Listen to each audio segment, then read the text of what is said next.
Good morning বন্ধুরা, সবাই কেমন আছো? আশা করি আমার বন্ধুরা সবাই ভালো আছে। বন্ধুরা, আমরাও সবাই ভালো আছি। তো দেখো, হাঁটতে এসেছিলাম, এখন বাড়ি ফিরছি। এখন অনেকেই আছে, কিন্তু আমরা চলে যাচ্ছি, কারণ আমরা অনেক ভোর ভোর এসেছিলাম, বুঝেছো? তো চলো, আবার পরে কথা বলছি তোমাদের সঙ্গে। তোমার দাদা এসেছে, আমার দাদার আমি এসেছি। এই দেখো, এখানে একটা বজরংবলীর মন্দির, দাঁড়াও তোমাদেরকে দেখাই।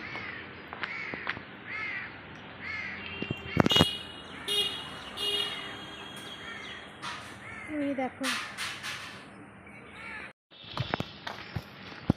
আসার পথে একদম ফুল কিনে নিয়ে চলে আসলাম। জানি একবারে বাজার করে নিয়ে চলে আসবো, তো দেখছি মাছ টাছ কিছুই বসেনি, বুঝেছো? কী করবো, বললাম তাহলে ফুলটা নিয়ে চলে যাই। তোমার দাদা বলেন চল, আবার একটু পরে বেলার দিকে জায়গা। এখন বাজে সকাল 6টা, ঠিক আছে?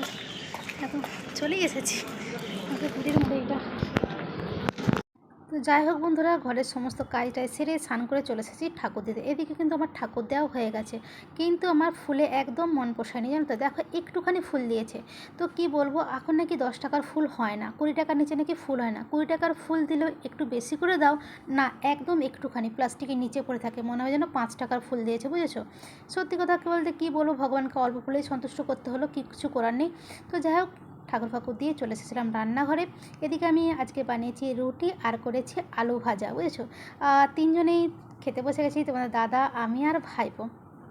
তো খেতে খেতে বলছিল, মা শুকনো আলু ভাজা করেছো, তুমি একটা অন্য কিছু করতে পারতে, আলুর তরকারি। তোমাদের ভাইপোর কী বলো তো, যে আলুর তরকারিটা আমি বানাই না, ওই তরকারিটা ভীষণ পছন্দের আর কি, বুঝেছো? তো আমি বললাম, বাবা এক ঢোলে একা সে কি ভালো লাগে, আজকে একটু আলু ভাজা খা। তো আমি ভেবেছিলাম একটু আলু ভাজা করব আর একটু সিমুই করব। যার কারণে জানি মানে হাঁটতে গিয়েছিলাম যখন, আমি টাকা নিয়েই গেছিলাম যে আসার পথে তাহলে দুধ আর মাছটাও একবারে কিনে নিয়ে চলে আসবো, বুঝেছো? দুধ, মাছ আর ফুল। ও মা, কিছুই বসে না, বুঝেছো? তো যাই হোক, খাওয়া দাওয়া করে তোমাদের দাদাকে বললাম, যাও এবারে মাছটা কিনে নিয়ে এসো, দুধটা কিনে নিয়ে এসো।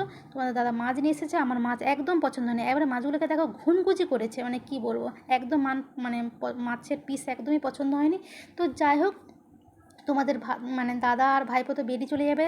দোকানের ফুলটাও নিয়ে এসেছিলাম, দোকানের ফুলটা তোমাদের দাদা ব্যাগের ভিতরে ঢুকিয়ে নিল, আর এদিকে ঠাকুর নমস্কার করে নিয়েছে, আর তোমাদের ভাইপো বেরিয়ে পড়লো, ব্যাস। তোমাদের ভাইপো আর দাদা চলে গেল, মানে আর কি, আমি তো ঘরে একাকে বোকা। তোমাদের ভাইপো চলে যাবে কলেজ, আর দাদা চলে যাচ্ছে দোকান। ওরা 3টে, 3:30 বেজে যাবে। এদিকে কী করবো, একা বোকা বসে থেকে কোনো লাভ আছে? রান্না বসে দিয়েছি, এপাশে ভাত বসে দিয়েছি, এপাশে দুধ বসে দিয়েছি। সত্যি একটু মানে ছেলেটাকে একটু সিমুই করে দিতে পারলে একটু ভালো হতো। আজকে মানে কি বলবো, যে অভাগা যেদিকে যায় সাগর শুকিয়ে যায়, সেই হয়েছে আমার কপালের অবস্থা। তো দেখো, আমার রান্নাবান্না হয়ে গেছে। আজকে আমি রান্না করেছি উচ্ছে চচ্চড়ি, আর করেছি মাছের তেল ঝাল, আর করেছি দই পটল। বন্ধুরা, আজকে দই পটল হয়নি, তেল পটল হয়ে গেছে। আজকে তোমাদের ভাইপো বকাবকি করবে, আর তোমাদের দাদা তো বলতেই নেই, এত তেল মানে চপচপানি হয়েছে আর বলার মতো নয়। তো যাই হোক বন্ধুরা, এই ছিল আমার আজকের ভিডিও।